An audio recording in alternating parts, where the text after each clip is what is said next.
Hi, John. It's very nice to meet you here. Thank you so much for sharing with us your experience.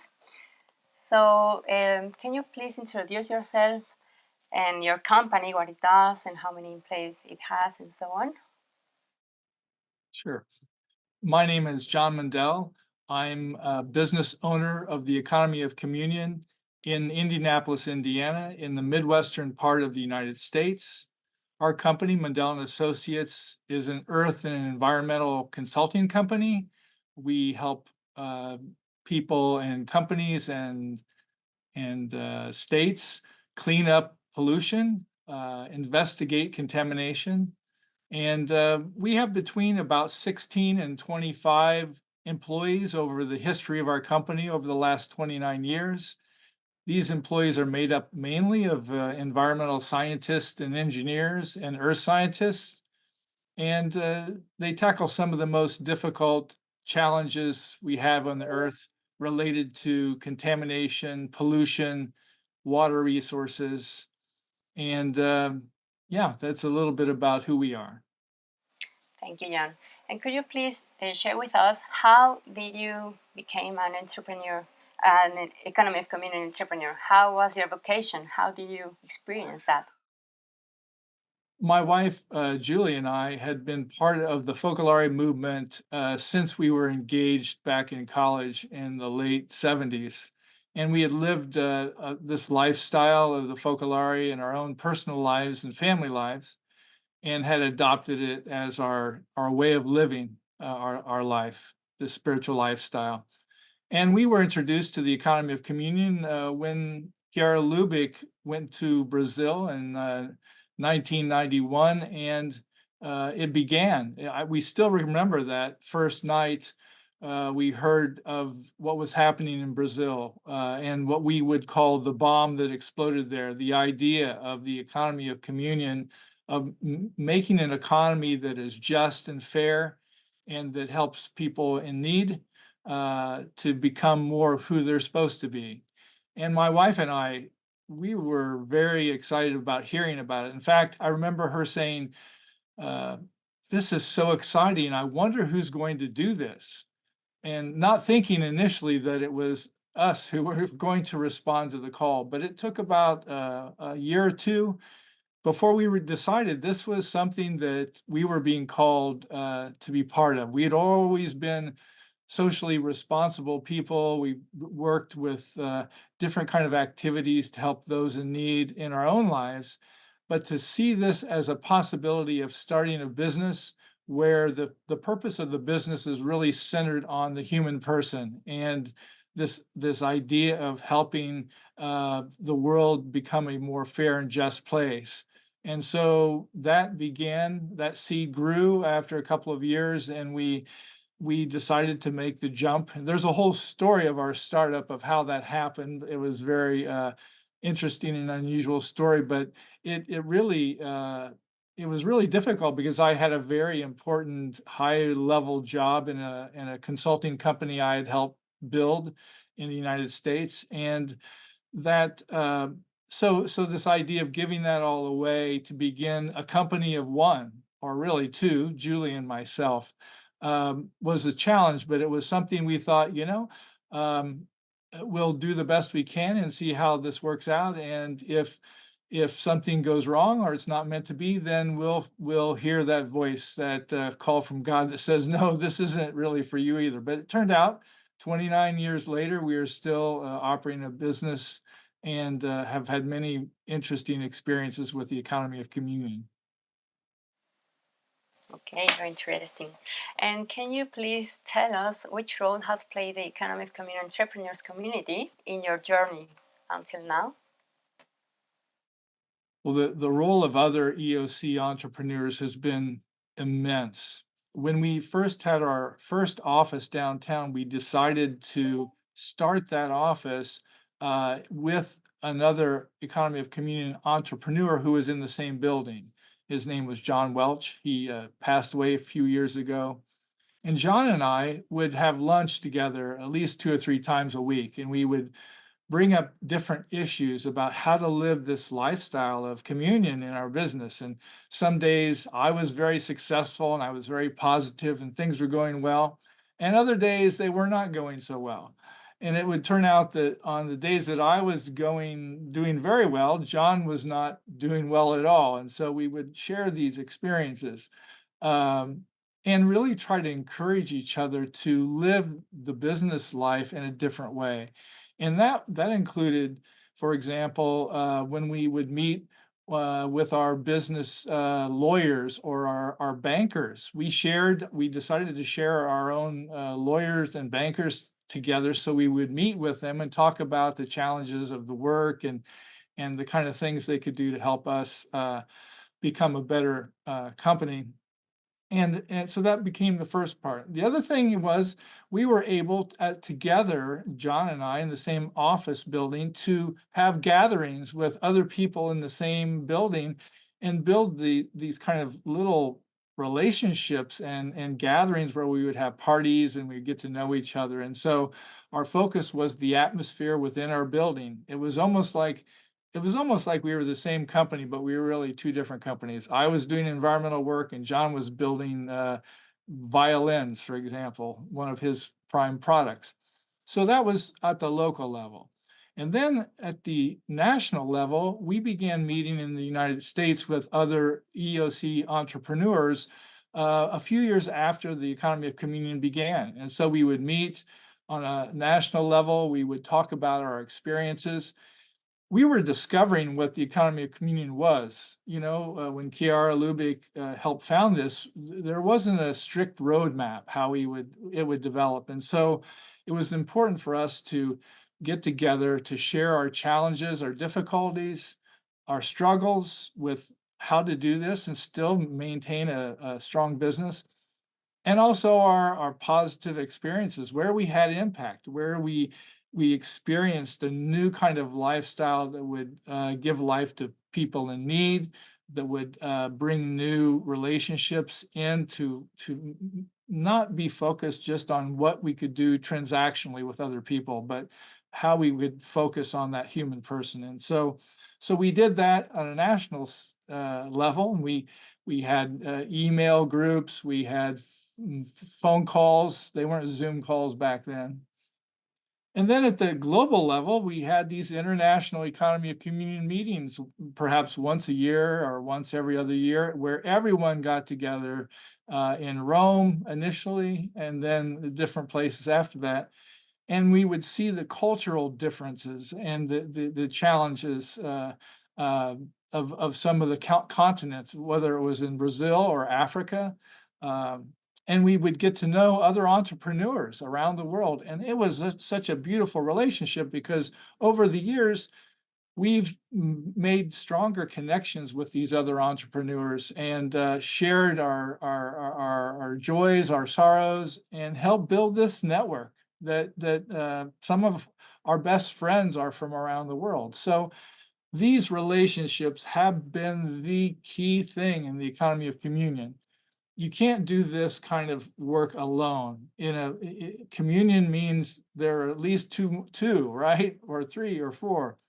And so these relationships, be they local or with a national group or international group, are a key part of the economy of communion. And they've helped all of us grow in our understanding of how to live out this special kind of initiative. Thank you, John. It's beautiful. And can you please share with us some fraternity experiences you had with people who were in any kind of vulnerable situation? Yes, we've had so many, and they've really been beautiful. They're like the treasures you hold, that when you're done, it's not the money you've made or the revenue you've generated. These are the true treasures. Uh, you know, what has been our experience? It began the very first week we put an office in our downtown office. Um, we'd been working maybe 5 months. We had made no money. We had had some revenue, but there was no money to be made. And someone I knew had been laid off from his job previously came to me and asked me if he could do some work for me. And at first, the normal thing I would have thought of was, "Are you kidding? I just started a company. I don't have any work for you. I need to worry about getting work for myself." But I realized this economy of communion, this was a person in need. Even though, he may have been a professional, he was out of work. He had a family with little children. And so I decided, I have to find something and pay him something, even though I have no extra money. And so for 1 week, I had him go through some of our computer files and work on some spreadsheets, calculating various costing scenarios for our company. And I paid him when I didn't really have money to give. Well, about a month later, he contacted me and he said, "I can't tell you how much that meant to me to get that, just that little bit of encouragement. I have now found another job." So that was the very first kind of like direct experience. And then over the time period, we've had so many experiences with other people. For example, with hiring people who have alcohol and drug problems to do some of the work around our offices, whether it's electrical work or house cleaning or landscaping. And the experiences of becoming involved in people's lives when you do that is very strong because people in need aren't just these numbers out there, where you can say, "Oh, it's so easy, I'll give them a job or I'll give them money." You become intimate with people and you understand their lives, and you count your blessings too, how many things you've been given. But it's not an easy thing sometimes. This can be very messy, with relationships and people letting you down and starting over again to see people with new eyes. So we've had a lot of those. We've also worked locally to help various homeless situations with street people, where we network with other uh, organizations that support homeless people locally. We started a local business, helped start a local business with one of our interns, who came to work with us one summer to employ women coming out of prison. It was called Project Leah. And the women would be given a job and sometimes a place to stay. And they would they would take previously used wood materials and make home furnishings out of these recycled products. And so that was another opportunity for us to get to know people coming out of prison. And then we've also been involved quite often with people around the world, other EoC entrepreneurs who are doing work in Brazil or they're doing work in Africa, and they have projects that we can help support and work together on. So these relationships, these experiences with those in need have been very life changing. I remember one in particular. I'll end with this.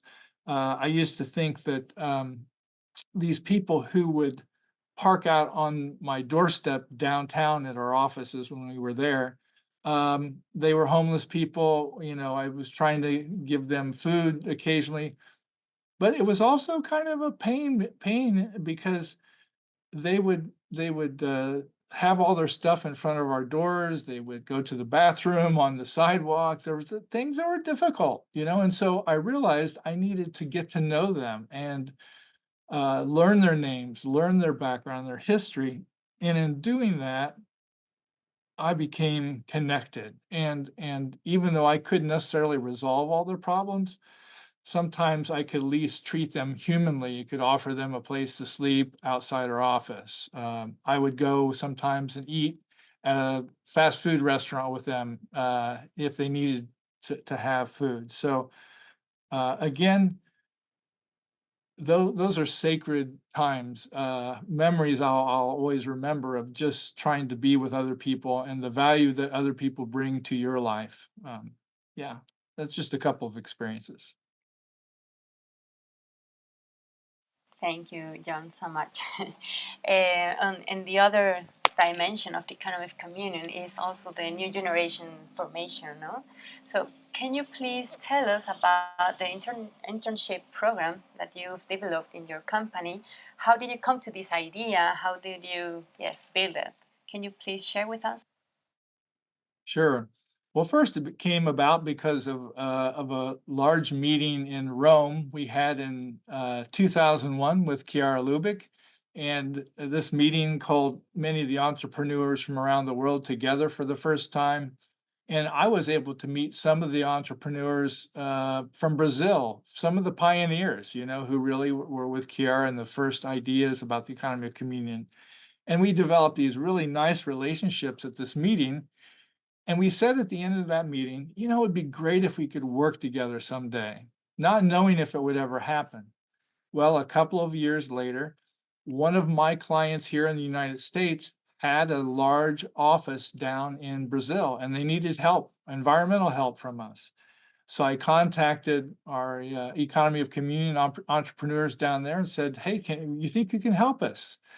"Oh, no problem. We can do that right away." And so we ended up going down in Brazil. We needed help with the language. We didn't speak Portuguese. We needed help with just some logistical kind of things. There was one young person down in Brazil at that time who was unemployed, and he needed a job. And so we came down to do work with our client in Brazil. We hired this young person to help us, and they did a wonderful job. In fact, they did such a good job. Our client was amazed. How can an American company come down to Brazil and act like they're a multinational company when we're just a handful of people at the time? And because this particular young person did such a wonderful job of saving our client money and translating things, and so that was our first intern.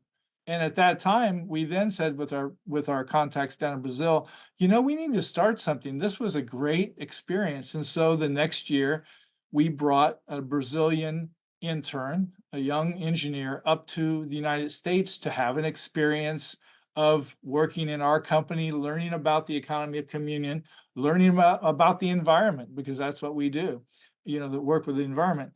And that was so successful. She went to back to Brazil and was able to land a significant job with a multinational corporation because she had experience in another country with the economy of communion. At least that was one of the things.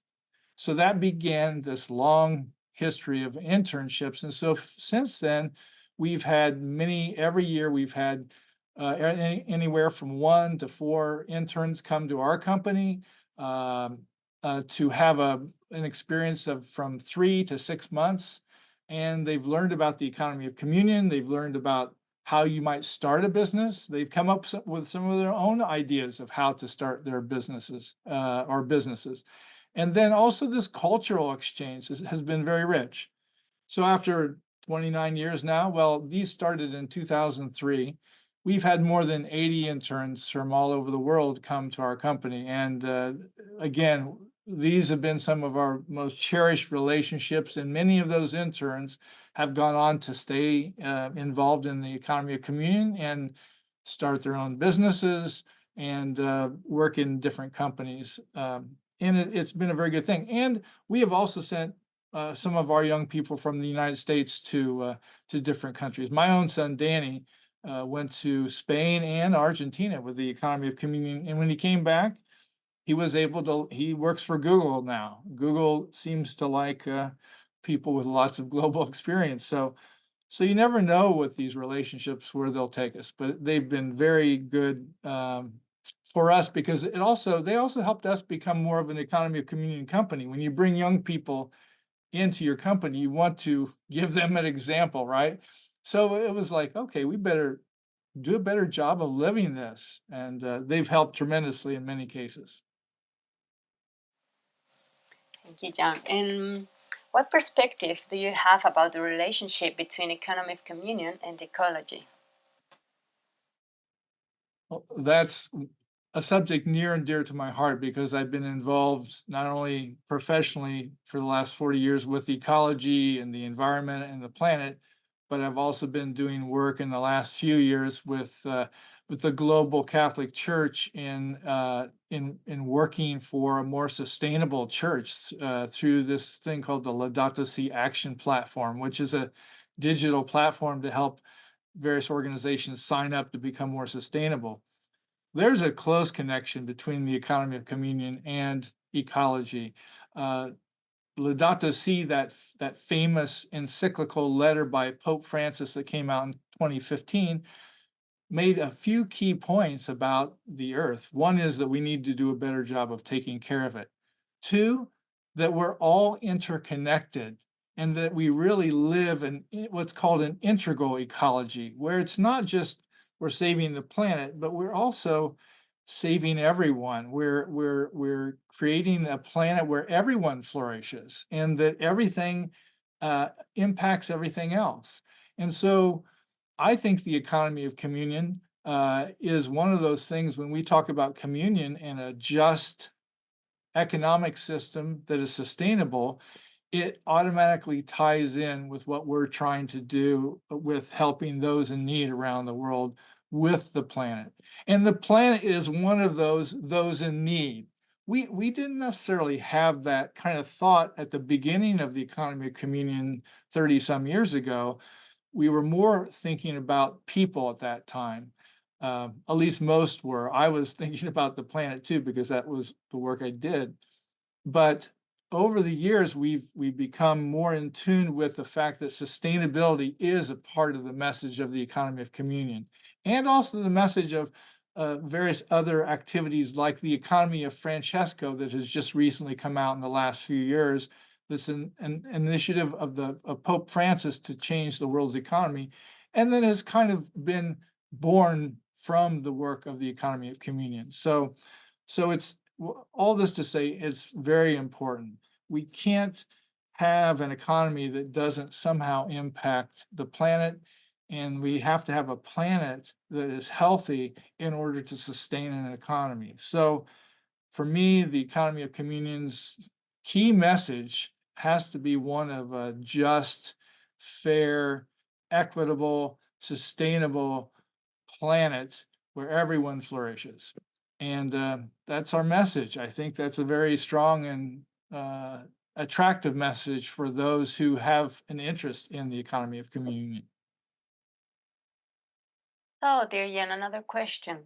After all these years, how will you define economy of communion?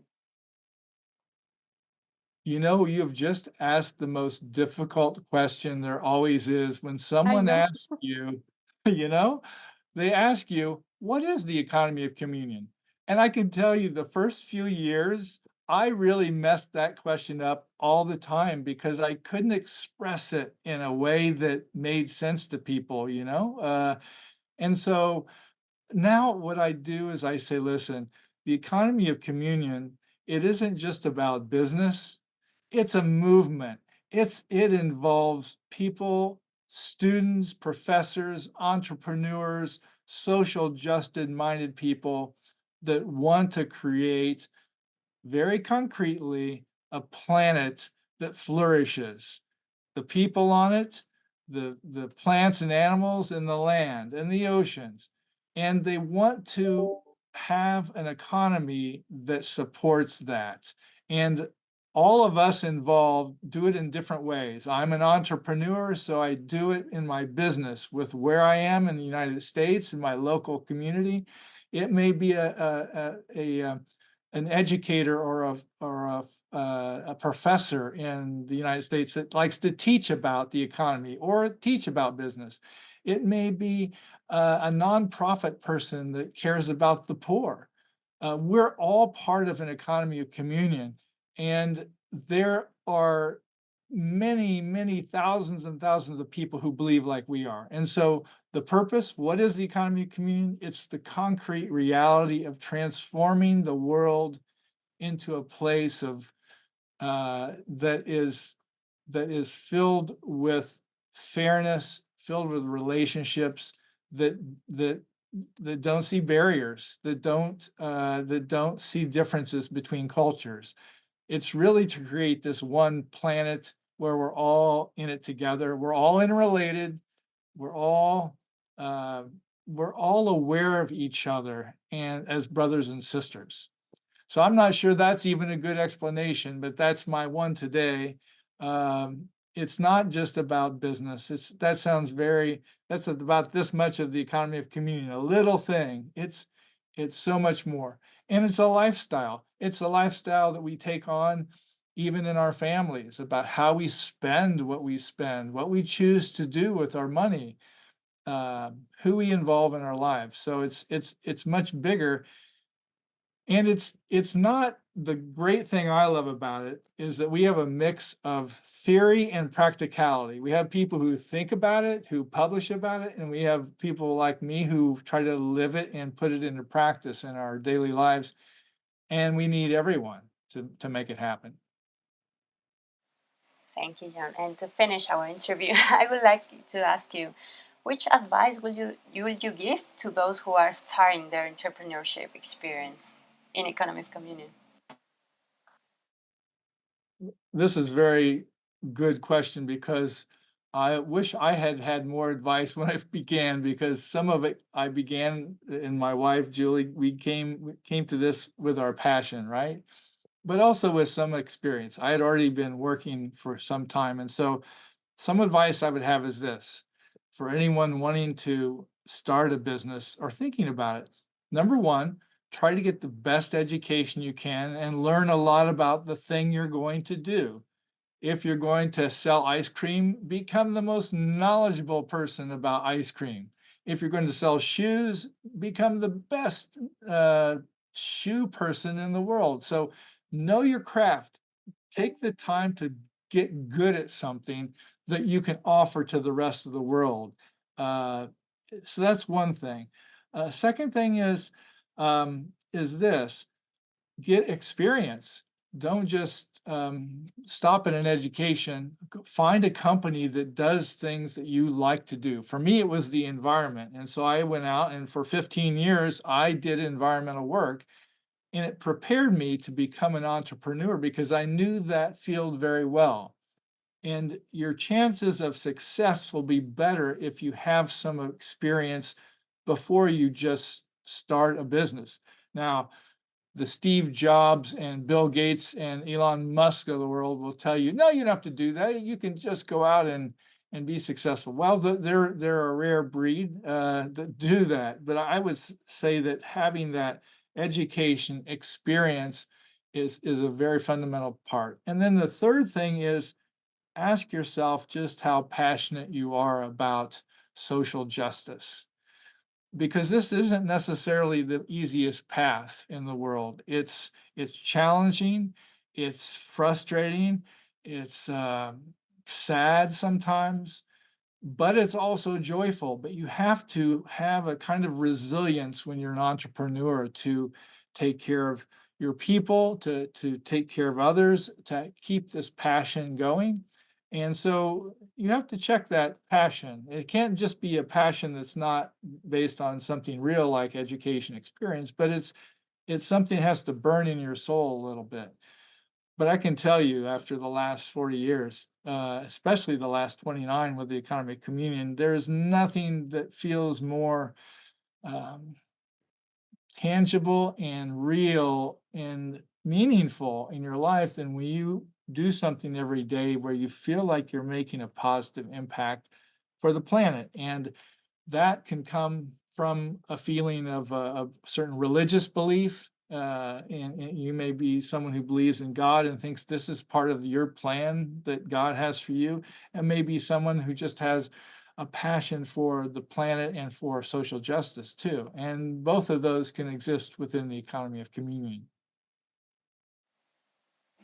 Thank you, John, for your passion and for everything that you share with us, also your whole experience. Thank you so much, and we see us in the next one. Oh, thank you. It was nice speaking with you today.